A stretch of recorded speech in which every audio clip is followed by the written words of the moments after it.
I am. But I get very troubled about what I see oftentimes on the internet that is anonymous. And candidly, I can tell you and speak with some authority, an awful lot to what happens in the debate on social media is coming from outside the borders of the United States. It just is. And we need to wake up to that fact. There are forces around the world, state actors around the world, that make it their business to sow division in countries across the free world. And so the next time you see a long screed of statements on social media, just you might ask yourself, are those really Americans? Who are they really? And I think I would hope the Congress and frankly our tech companies around the country would think very carefully about how do we create greater accountability, greater transparency in the public debate so that we would know, look, my late father, combat veteran in the Korean War, said more times than I can remember, I might disagree with what you say, but I'll fight to the death for your right to say it. And he nearly did. So any American, their First Amendment rights, we stand by. But I think making sure that people say, if you want to stand up in the public square, be who you are. And if you actually aren't from here and you have other intentions, we need to know that too. I think we have time for one more question. Should we try and get somebody up? Ma'am, right there, the green. Somebody way up high. Hold the microphone. I just want to politely disagree with a couple of things that were said today. I have to admit that I'm a little disappointed in some of the statements that have been made. And so I'm going to point out three things rather quickly.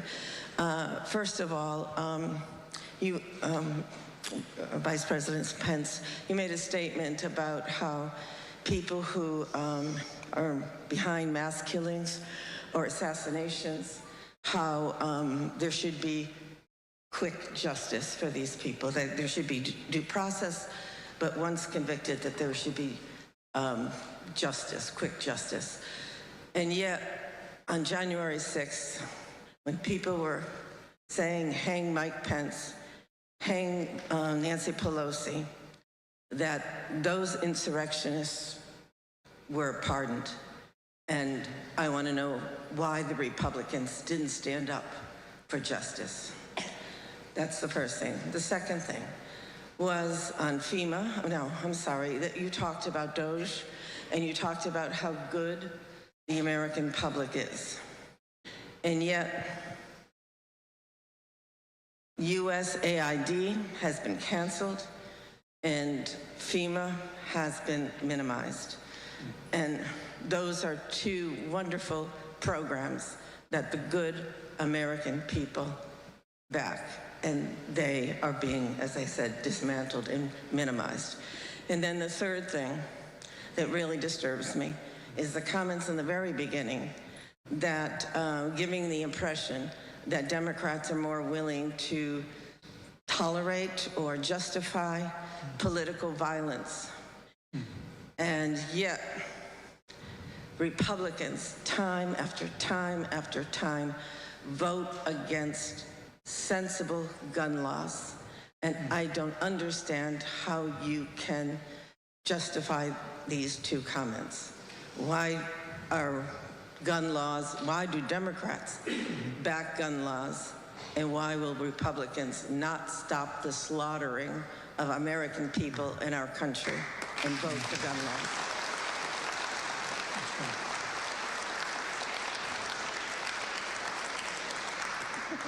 We're still in Boston. Gee, look at the time.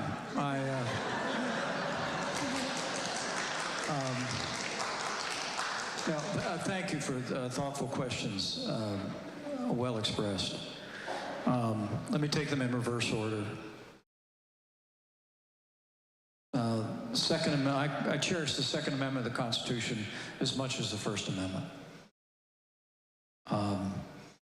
It says the federal government, the right to keep and bear arms shall not be infringed. So I hold the view that it is at the core of our constitutional liberties, and I want to address the issue of violence in the ways that we talked about before, but not by eroding the liberties of law-abiding Americans. I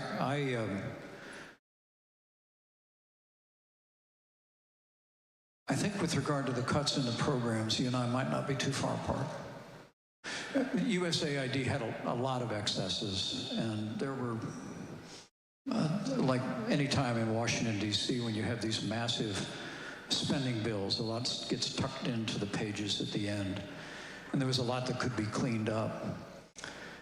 But when we talk about what's happening to farmers right now across the Midwest, USAID was a big purchaser of American agricultural goods.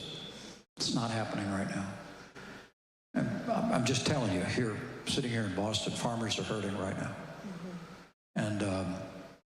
And more important than that, the humanitarian work that USAID performed may well suffer. There's hard power. Your late father was one of the greatest champions of hard power in modern American history, and of course paid an extraordinary price in the uniform of the United States. And this country will always honor the memory of John McCain. Thank you. Thank you. Thank you very much. Thank you. But there's also, to your point, there's soft power. Soft power is expressed in the generosity of the American people. And in my time on the International Relations Committee, in my time as Vice President, I saw the impact that the generosity of the American people had. President Bush's PEPFAR program that I supported as a member of Congress literally saved millions of lives in the AIDS pandemic across Africa. And to this day, when you travel in Africa and you speak to people from Africa, it's the first thing that comes up because it speaks to the American people. And at a time when China's making incredible investments all across the two-thirds world, if you will, especially in Africa, that kind of soft power is vitally important. And so I take your point. And of course, my hope is, well, there was talk early in this new administration about shutting down FEMA. I was pleased to see them reverse out on that. I spoke against it. Worked a lot with FEMA when I was governor. Saw FEMA on the ground when I was vice president. Got a lot of, ever since Hurricane Katrina, we had made extraordinary investments in improving our response rate in FEMA, and I'm pleased that they came off that agenda. Your last point is maybe the most profound, and it's one on which I assure you we agree. When I say that political violence should be universally condemned, I mean it. Now, I'll always believe, by God's grace, I did my duty on January the 6th to see to the peaceful transfer of power under the Constitution of the United States. It was one of the moving parts of being in this replica of the U.S. Senate today, because I haven't been back on the floor of the U.S. Senate since that day. And to be here in this similar environment flooded my mind with memories. It was a day of tragedy, but I want to say to you, I hope and trust that it will be remembered as a triumph of freedom. Because thanks to the courage of law enforcement, the riot was quelled, and Republican and Democrat members of Congress reconvened in seats just like these the very same day and completed our work to see to the peaceful transfer of power. There was no one person, it was every member of both chambers that came back, stayed at their posts, did their duty. And I believe history will remember it that way. And with regard to the point you make, look, I have no doubt that day that there were people that got caught up in the day, that never engaged in violent vandalism, never assaulted a police officer. And I will tell you, I had no qualms about those people being pardoned. but people that violated the Capitol, who assaulted police officers, should never have been pardoned and shouldn't have served the time they were given in the fullest extent of the law. I said at the time it sent the wrong message, and my hope is as time goes on that'll people will come to see we cannot look. We've got some very distinguished retired law enforcement officers who I know are here in plain clothes, and we've got people wearing uniform looking after all of us today. And the debt we owe men and women in uniform, we can never fully repay. These are people that, whether it's your late father, other members of your family, my son, my unworthy son-in-law, people that put on a uniform every day basically say, as the good book says, that they're counting our lives more important than their own. And that's why we can never tolerate, we should never excuse, and I will never diminish the heroism of law enforcement that day. And I think that's a message that we need to be clear about, and I promise you I always will. Well, I think that's it. Is it good on time? Okay, thank you so much, Mr. Vice President. Really such an honor. Thank you. And thank you all so much for having us. It's been such a pleasure. Really, thank you so much. Really. Thank you. Thank you all. All right, that was a conversation there with former Vice President Mike Pence. Looks like Caroline Leavitt is now walking up to the podium. Special guest with us, the Vice President of the United States. He'll deliver some remarks and take some questions. First, I just want to share remarks of my own. Democrats in Congress have officially shut down the United States government. House Republicans passed a nonpartisan, clean piece of legislation to extend current government funding until November 21st. But nearly every single Democrat senator voted against this bill. To be clear, this was the exact same bill that Democrats approved 6 short months ago in March, just adjusted for inflation. This is the same kind of clean funding bill that Democrats passed 13 separate times when they held the majority during Joe Biden's administration.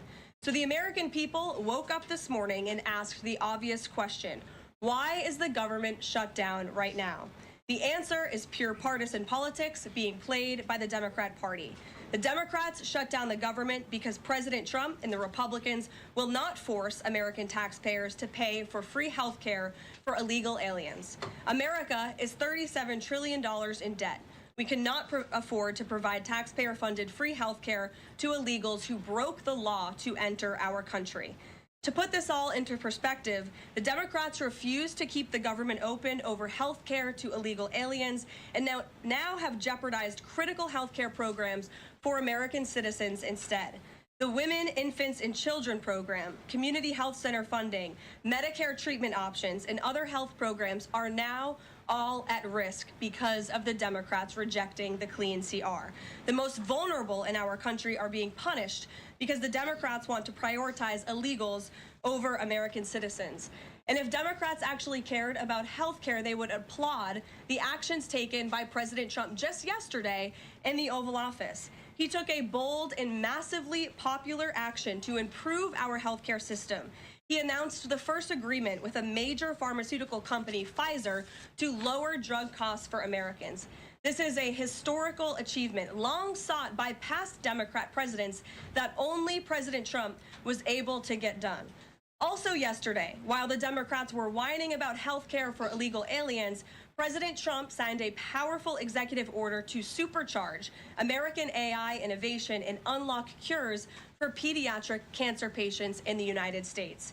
While President Trump took action to lower drug prices and improve the lives and the care of American children with cancer, again, Democrats are fighting to give health care benefits to illegal aliens. The Trump administration is fully committed to lowering healthcare costs and advancing policies that will save American lives. But right now, we need to keep the government open and funded. And individuals and organizations across the political spectrum, across the country, agree with the Trump administration and Republicans.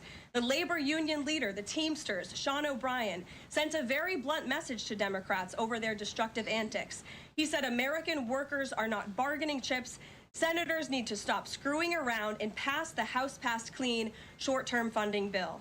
The U.S. Chamber of Commerce, the world's largest business organization, called to immediately pass the Republican Clean CR, saying, quote, shutdowns are harmful to the economy, the American people, and our national security. And even Democrat Senators Cortez Masto and Fetterman acknowledged that their party is betraying the American people with this costly and chaotic Democrat shutdown.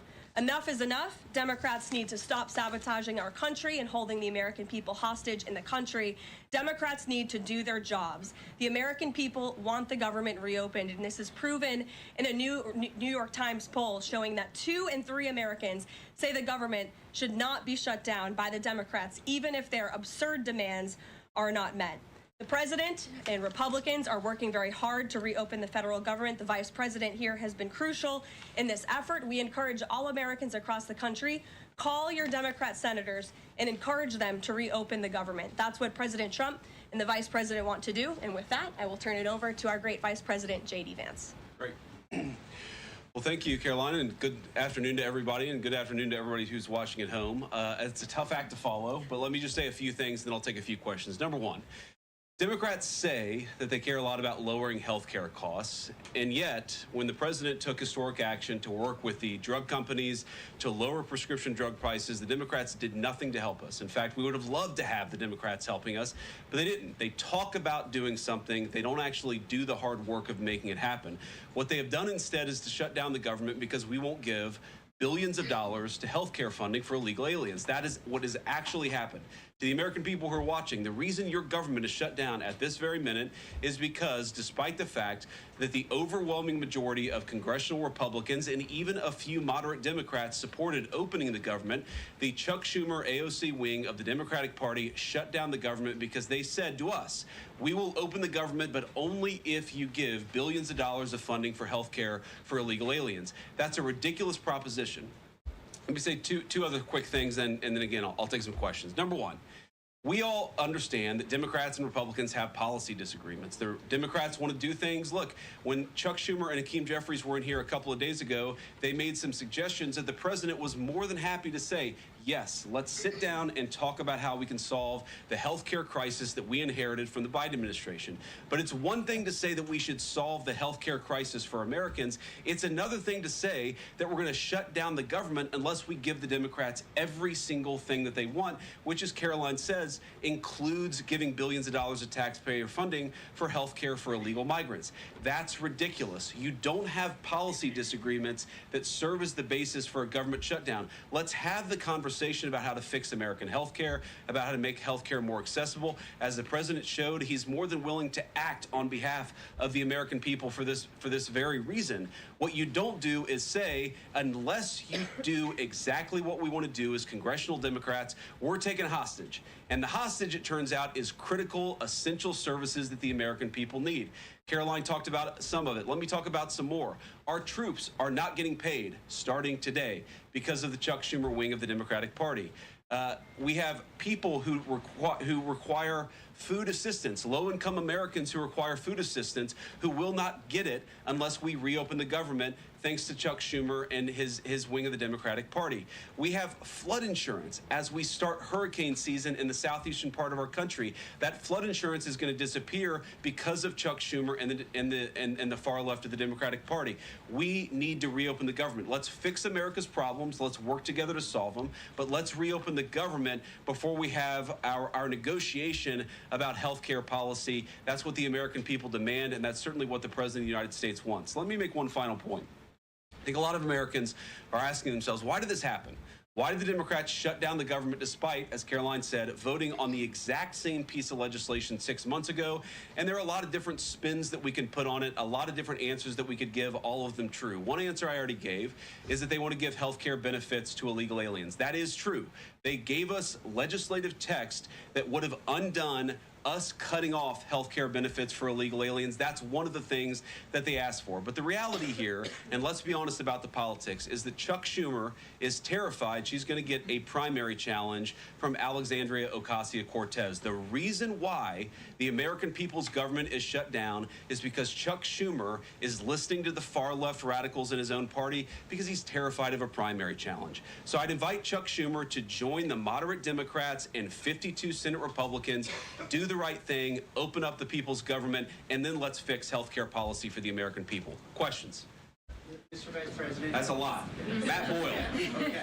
Mr. Vice President, there's two key Democrat lies I would like to get your take on and see if you can address. The first is that you're seeing a number of top Democrat leaders, from Kamala Harris and Chuck Schumer to Hakeem Jeffries, claim that it is a Republican shutdown caused by Trump.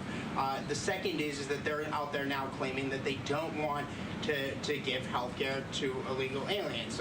Can you address both of those lies from the Democrat Party? Yeah, so on the point that it's a Republican shutdown, look, it's obviously a Democratic shutdown. Just look at the vote totals in the House, look at the vote totals in the Senate, and look at the President of the United States' own action and conduct throughout this crisis.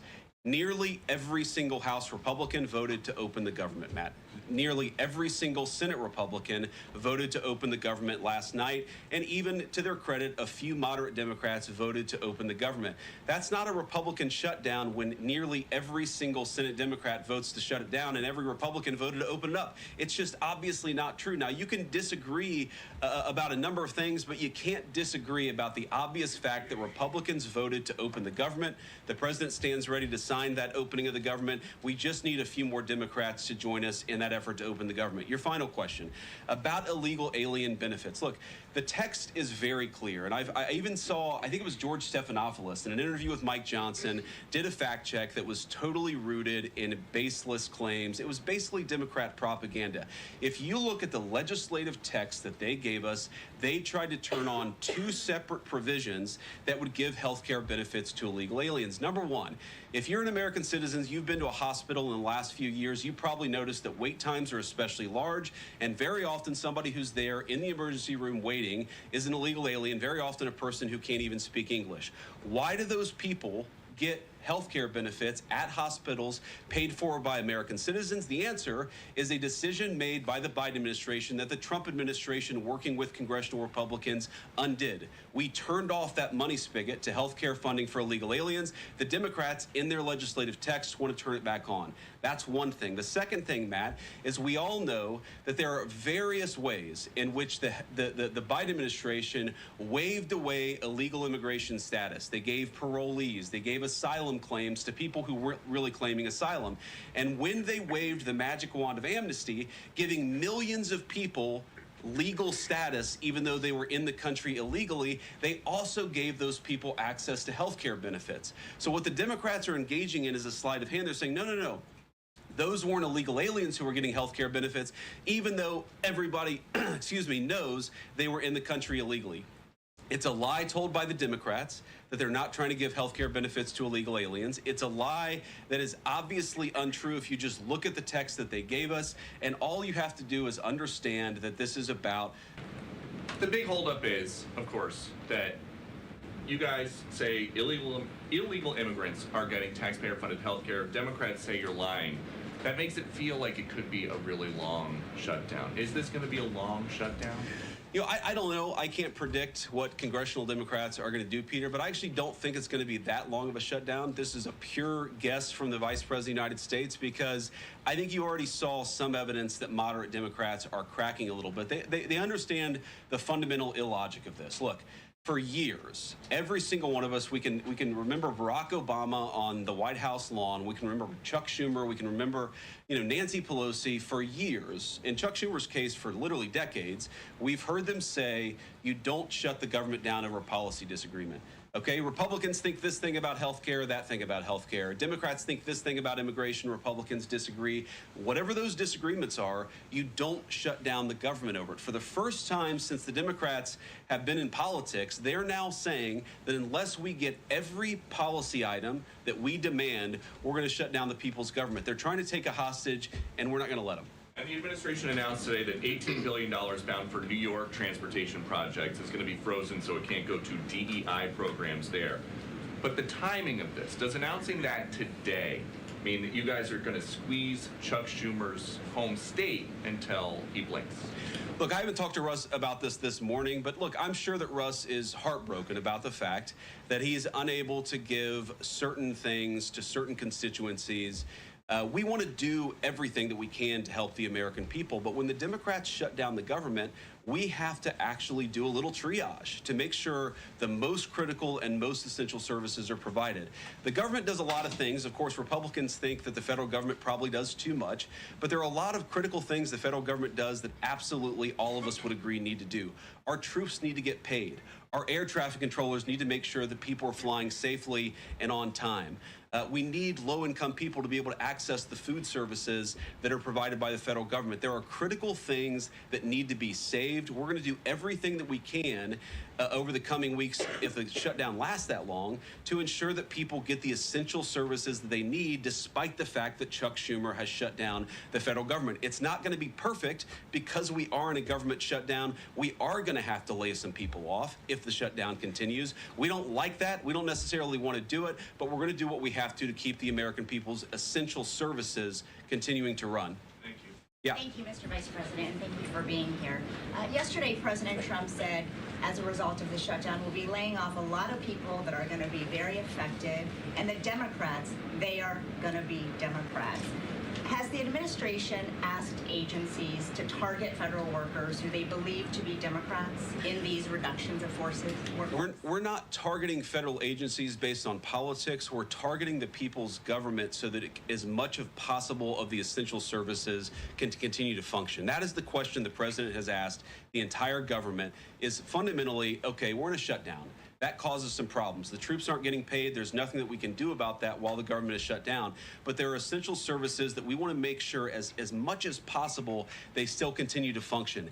That is the principle that's driving us forward during this shutdown. It's going to continue to be the principle that drives us forward. But let's be honest. If this thing drags on for another few days or, God forbid, another few weeks, we are going to have to lay people off. We're going to have to save money in some places so the essential services don't get turned off in other places. That is the reality of the government shutdown that Chuck Schumer and the Democrats have foisted upon the administration. So what did he mean by they're going to be Democrats? He said they're going to be Democrats. You've laid out a lot of the pain and problems that would come with a Democratic shutdown, and yet in the Oval Office yesterday, the president said that a lot of good could come from a shutdown. So square that circle. Which is it, a Democratic-caused crisis or a Republican opportunity for reform? Well, I think all the president is saying, Phil, is that he wants to make sure the American people's government functions as well as it can, despite the fact that we're in a shutdown. We're going to have to make things work. And that means that we're going to have to triage some certain things. That means certain people are going to have to get laid off. And we're going to try to make sure that the American people suffer as little as possible from this shutdown. That's what the president is saying, is that, yes, this is a bad thing. Obviously, the president is trying to reopen the government, but we're going to make things work as well as we possibly can, given the constraints that we have. And then on those policy differences for the discussion and the negotiations to come later, during the Biden administration, Democrats twice voted to expand these Affordable Care Act tax credits. But those were supposed to be temporary, and they were slated to expire at the end of the year. As you sort of crack the door open to negotiation at a later date, would the party that ran on defunding Obamacare really negotiate about potentially expanding Obamacare? Well, Phil, what we've said to the Democrats is that we're willing to have a conversation about how to ensure that Americans continue to have access to health care. And frankly, they should have access to better health care at a lower cost. We inherited a mess of a health care system from the Biden administration. It's why the president has worked so hard on the most favored nation status for prescription drugs. It's why we care so much about lowering the cost of prescriptions and why we're doing everything else. We're willing to have that conversation. But I think it's important to bracket the health care policy conversation because it's separate from the government shutdown. We think that we can open the government and then have the conversation about what best healthcare policy to fit the needs of the American people. That's all we're trying to do. That's all we're trying to accomplish. We've got to reopen the government first. Now, Caroline, I don't know how you do this, how you actually choose people, because I don't know 90% of the names in here. Is it just who's the best dressed? Okay, I really like your shirt. Go ahead. Thank you, Mr. Vice President. You are president of the Senate. Can you talk about what you're doing, what the administration is doing to try to get other Senate Democrats to vote to open the government? Yeah, we're talking to a number of our colleagues, Democratic and Republican, in the Senate. I talked to a number of them last night. The president, of course, is talking to them as well. I think there really are two categories of demands that I've seen privately from congressional Democrats. I think on the one hand, those who are negotiating in good faith are saying, look, we just want to make sure that we're able to have a conversation with the administration about some of the critical needs that we see that need to get fixed over the next few months. We recognize it's kind of absurd, and a lot of them will admit in private that it's kind of absurd to shut down the people's government over these disagreements, but just agree to negotiate with us in good faith on these issues. And of course, we're having that conversation with them. Then there's another category, people who say, give us everything we want or we're going to keep the government shut down. We just write those people off because they're not negotiating in good faith. And frankly, we don't need them. We've already got 3 more Democrats last night than I thought we would get. And I think it's because they recognize the illogic of the position of taking the entire American economy hostage because they don't get their policy priorities. So 3 moderate Democrats joined 52 Republicans last night. We need 5 more in order to reopen the government. And that's really where we're going to focus, is how to get those 5 additional Democrats. Thanks, Mr. Vice President.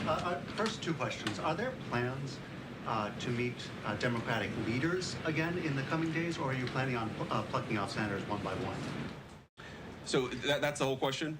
No, I got a second question. Okay, go ahead and ask the second question. So the president's been posting some images of Leader Jeffries and Senator Schumer. I saw. Recently, you've said that you're interested in good faith negotiations with these leaders, but what message does that send? Is it helpful to post pictures of Leader Jeffries in a sombrero if you're trying to have good faith talks with him? Oh, I think it's funny. The president's joking, and we're having a good time. You can negotiate in good faith while also poking a little bit of fun at some of the absurdities of the Democrats' positions, and even, poking some fun at the absurdity of the Democrats themselves. I mean, I'll tell Hakeem Jeffries right now, I make this solemn promise to you that if you help us reopen the government, the sombrero memes will stop. And I've talked to the President of the United States about that. Now, to your first question, are we negotiating one-on-one? Are we negotiating in groups? Look, I will go to the U.S. Capitol right now and meet with Chuck Schumer or any Senate Democrat if it helps us reopen the government. Most of the conversations, in my experience at least, have been one-off. We're also, of course, relying on some of our Senate Republican colleagues who have good relationships across the aisle. We're going to do whatever we have to do is the answer. And I think it's tough to predict what shape this negotiation is going to take over the next few months. But I feel good about the fact that Democrats already realize privately the fundamental irrationality of their position. I hope that they're going to publicly acknowledge it and reopen the government. Right in the back, yeah. Thank you, Mr. Vice President. You responded to a post on X of Chuck Schumer on the House floor back in 1996, railing against illegal immigrants receiving taxpayer-funded benefits. You said Chuck Schumer once recognized that it was disastrous to give illegal aliens rewards for breaking the law. Now he wants to shut down the government unless we reward illegal aliens for breaking the law. Why has Chuck Schumer changed his stance? That's a good question. Actually, it's a very tough question. Asking me to get in the head of Chuck Schumer is not a place I particularly want to be, but my basic read on it is that the entire Democratic Party, the political leadership, not every Democrat nationwide, but the political leadership of their party has got it into their heads that the only way to be compassionate is to be compassionate to illegal aliens rather than American citizens. If you go back to what Bill Clinton was saying, even Barack Obama in some cases, what he was saying about illegal immigration 10, 15, 20 years ago, you would put them on the MAGA right based purely on their rhetoric around illegal immigration. So I don't know why they've gone so far to the left. I think it's bad for the country. I think it's bad for them politically. But our principle, all I can do is speak for the president that I serve and the country, the administration that I serve right now. We believe that the American people's government exists for the American people. That means the people who have the legal right to be here, and that's why we're fighting to reopen the government. And unfortunately, the Democrats are fighting to shut it down for the benefit of illegal aliens. And I'll take a couple more, and then I'll let Caroline. I'll go back to my day job so Caroline can go back to hers. All right. Yes. Thank you, Mr. Vice President. Just going back to the sombrero. You said that the president is joking, but Hakeem Jeffries says that these memes were racist. What's your response to that? And just if I may briefly go off topic, Secretary Hegseth yesterday made an edict about no more beardos in the military. Just wondered what.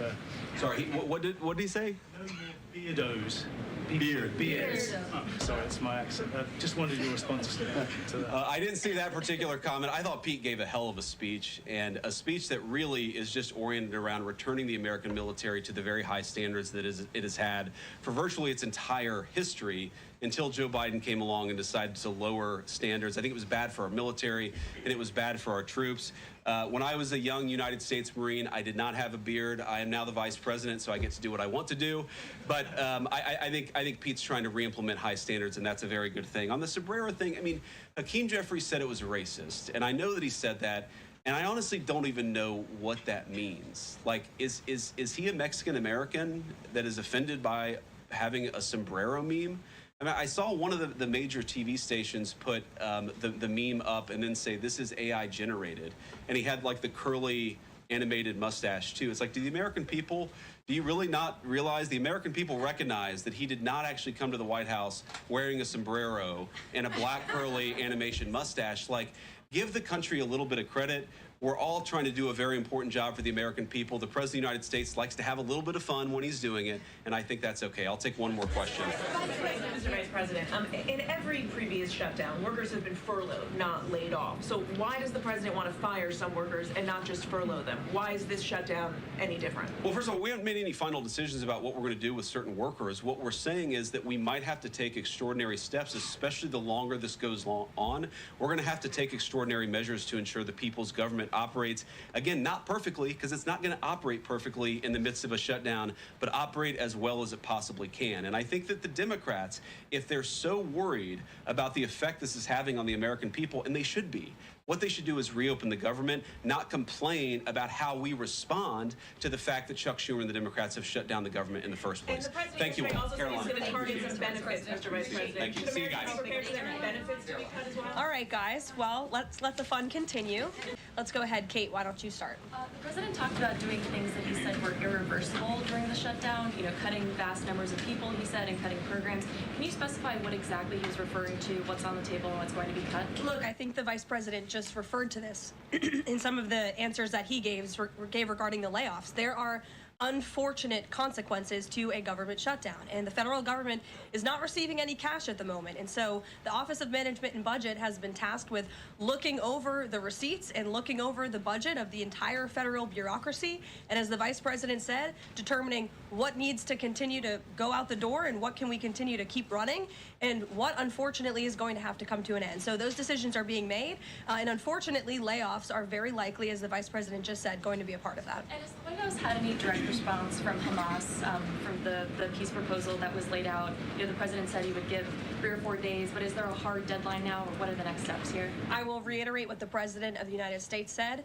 3 or 4 days, and I can tell you that there are some very sensitive discussions that are taking place, but I certainly don't want to get ahead of any announcement at this podium. I'm going to let Special Envoy Witkoff and the President of the United States handle that. Thank you, Caroline. 2 questions. First of all, following up on that, the president said yesterday, I believe, within 3 or 4 days he wanted to hear an answer from Hamas. Is he still sticking by that timeline? Yes, as I just confirmed. And then second question is a comment that's gotten a lot of global attention. Senator Dick Durbin, he was set to receive a Lifetime Achievement Award from the Catholic Church. He's since declined accepting it because there has been some controversy.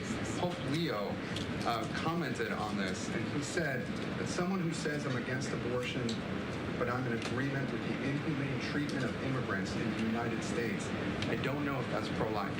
You've been very open about your Catholic faith. How do you respond to that?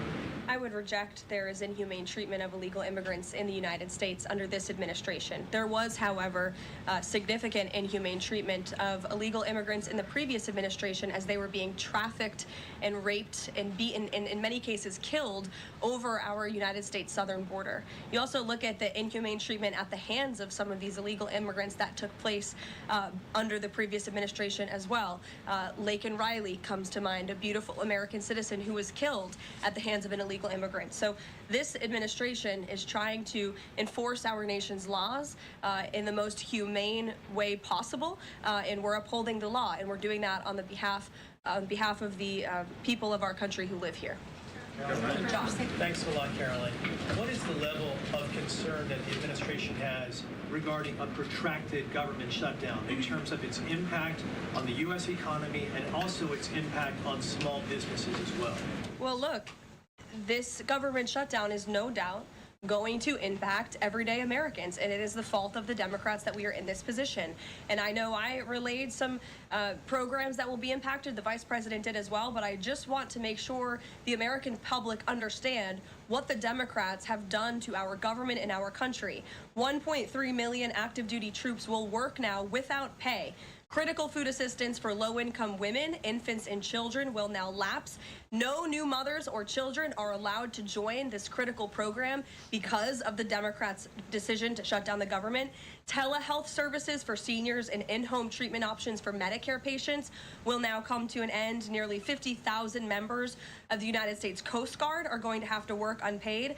Over 13,000 air traffic controllers will work without pay, as well as TSA agents, which will very likely create flight disruptions. And pay will now stop for over 150,000 federal law enforcement officers. These are not just numbers and statistics. These are real Americans who have families at home. And I saw some Democrat members today saying they're still going to accept their paychecks because they have 3 kids at home and they have mouths to feed. Well, so do these federal workers who those same Democrats just voted to shut down the government and turn off their pay. And we believe that's very unfair, and it's why the administration wants to see the government reopened. Déclaration de secrétaire de presse en Dakar Blanchland, Mme Caroline Levitt, pour nous résumer l'actualité à pour parce que nous quittons vivre avec plusieurs confrères et consoeurs. Ça a passé un seul sujet que lié journée jeudi, c'est le gouvernement américain qui shut down population qui lui-même a affecté chaque monde dans le secteur par dans la catégorie par dans le niveau par dans la situation par shutdown ça l'a privé sous population américaine non côté que d'ailleurs madame n'a fait dit plus passé 1 million militaires américains a prêté sans que yo pas touché l'argent ou bien la printemps pour petit chèque ça arrive vinn donc famille yo a affecté quand même programme week pour femme enceinte ou pour femme qui fait accoucher ti moun yo lui même tout l'a affecté moun pas capable entrer dans programme ça et puis ça nous le foot simple également sur le programme qui pral affecté sérieusement selon toujours déclaration autorité eh bien il faut connaître tout gagner un paquet de services qui pral arriver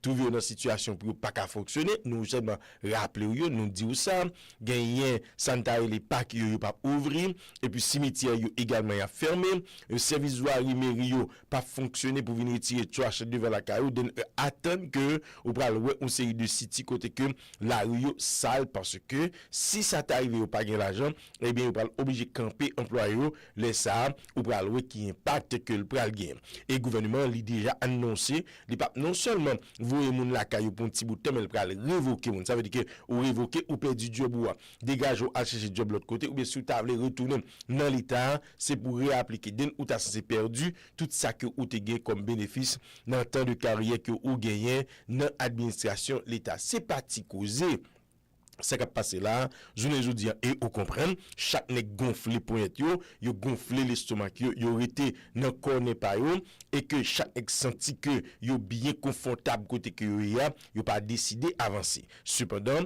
et administration américaine l'état censé faire comprendre que les gagnants ou capable dit un certain avantage parce que yo négocié là, yo jeune 3 sénateurs démocrates qui votaient ensemble avec eux, ça vient faire de 52 passer à 55 qu'on y a là. Donc il y a besoin 5 autres parlementaires dans le camp démocrate là. Vous connaissez ce qu'a fait là? Son jeu comme si pour diviser parti démocrate, son jeu pour diviser sénateurs. Ça veut dire que il capable faire promesse à certains sénateurs qui plus ou moins adhérent à certaines idées que l'équipe républicaine a véhiculées ou bien par rapport à situation sénateur ça lorsque élection moitié mandat pour arriver en novembre l'année prochaine, les ça yo connaît que administration li gen l'argent assez pour target yo pour voyer moun en face faire campagne contre yo investi en pile l'argent et bien yo capable un petit assouplir position yo assouplir position veut dire qui ça yo obligé voter ensemble avec républicain ou capable dire c'est L4 ça et que parti républicain li gen nan mel kounya administration dans la gen nan mel et c'est sous li la juste li la battre pour le filer en dedans nan mi-temps dans que parti démocrate là pour le capable un petit bouiller 4 là et pour garder ouais gouvernement li relever d'ailleurs Pas de monde qui t'a aimé et que bagay ça li dure. Dernière fois que ça t'est arrivé, c'est 35 jours que il était arrivé. Il était duré. D'un pas de monde qui t'a aimé que le pays a tourné dans situation ça encore. Si et que des moyens pour arriver entendre que dégager yo tant qu'on met Jean-Jacques même si pas dans le cabinet là, mais pour dégager tant qu'on met Jean-Jacques pour relever gouvernement pour que yo capable fonctionner permettre pays à li raller on souffle. Population pas capable encore. Population pas capable. Moun mourir, insécurité, on sait de côté parce que chaque week-end, chaque semaine, ou t'en moun mourir en bas de non c'est de coin ici aux États-Unis. Donc situation ça, si États-Unis pas ça lié comme un grand pays, ou comprendre qui impact que le tap gain sur lui, malheureusement ou bien heureusement, pays a son grand pays qui fait situation li comme ça. Donc, nous résumer pour actualité, comme nous disons, nous te quitté, vivre avec nous multiples déclarations qui concernent seulement la question de shutdown gouvernement américain. Ou attendez, il n'y a pas parlé de l'autre dossier presque, et ça seulement. Mais, une question tac pour tac, puisque gagné une responsable administration américaine dans les affaires département travaux publics, et bien monsieur dit on monte l'argent là qui était attribué à l'État de New York puisque chaque semaine c'est là qu'il sorti et dans la chopte annoncé ça il dit il prend une décision qui a fait démocrate mal il prend une décision qui a fait regret ça veut dire que yo commencé target yo l'argent ça près de 18 millions de dollars et bien il pas tombé dans caisse l'État de New York pour question route avec le travail encore des responsables de la République là, transport et communication, monsieur Campé l'argent ça qui était de débloquer pour argent l'argent voté déjà qui était de débloquer argent l'État de New York. Et le chef d'État lui-même lui dit et que il va commencer à révoquer démocrate surtout. C'est ça que fait que le journaliste qui se pose monsieur question, est-ce que chef l'État lui va demander à agence qui employé un personnel citoyen américain ça pour déterminer si là qui ont même voté à tendance démocrate pour révoquer d'abord. C'est parti causer qui a passé là, non? C'est ça que fait nous dire. Sous besoin comprendre bien ça qui a passé là. Ou qu'on seul sous. Mais il y a sous ça et puis Pstars dit. On a fait le point pour. Et puis dernière information, on a fait connaître que en disant Conseil de sécurité de l'Organisation des Nations Unies hier, ils ont voté gagner une quantité militaire avec civil tout qui parle en Haïti. Maintenant, il parle de 15 500. Avec les gens qui en bas là, mission Kenyan il parle fini. Il va faire peut-être militaire qui n'a pas retourner la caillou ou bien il va prendre la retour parce que c'est une mission internationale qui est. Mais il parle de 15 500. 15 500 moun. Il dit qu'il va travailler dans tête avec le gouvernement, avec la police pour traquer bandits. Et ça fait tant de gains qui commencent à demander l'argent de ce pays pour lever le depuis qu'il est. Depuis qu'il est. En tout cas, ça qui plus concerne nous connaît là, mois d'octobre arrivé. Je dis c'est 1er octobre lié. Haïti pour retourner dans l'éliminatoire Coupe du Monde là. L'entourné n'a parlé de sélection ça qui a préparé l'IS 24 la l'idéo. Il y a 2 joueurs qui viennent renforcer l'effectif national là. Sélectionneur, il fait comprendre que bagarre n'est pas toujours facile, les nègres fait entrer en de l'équipe là. Cependant, il y a un pile volonté. Il y a des gens qui étaient supposés là pas là. Parce que par exemple, Isidore, monsieur a regardé pour lui, il y a possibilité pour jouer pour l'Ukraine, pour la France ensemble avec le Canada. Ouais, on pas quelle possibilité monsieur bien. Den la réfléchir peut-être si Haïti qualifié, les salles a décidé. Mais si monsieur est venu aider tout pour qualification ça, il a bien plus de valeur toujours. D'après ça que nous comprenons nous-mêmes. Vous êtes bon chez réseau, attendez. Pstars FM radio et télévision. Qui ça demande ou dans business ou gen moun qui dans commerce, mandez yo pour supporter pour nous joindre advertising parce que si c'est comme ça, nous pas kakebe. C'est clair. Nous pas kakebe. Nous besoin advertising, nous besoin comme pour nous payer bill. D'accord? Merci déjà pour aider. Merci pour